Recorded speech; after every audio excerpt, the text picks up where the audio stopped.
alisema wacheni watoto waje kwangu, maana ufalme wa mbinguni ni wao, msiwazuie. Alionyesha upendo kwa watoto, alionyesha upendo kwa watoto. Mtoto mwenzio muone kama mtoto wako. Endesha gari pole pole, usije kugonga mtoto mbele. Mtoto mwenzio muone kama mtoto wako. Endesha pikipiki pole pole, hapo mbele kuna watoto. Mtoto mwenzio muone kama mtoto wako.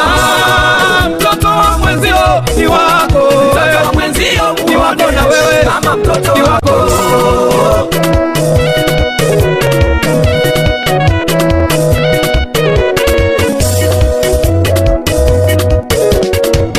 Wanyakyusa wanasema umwana wa Nino kwako, Wanyaturu wanasema umwana wa Mboyako.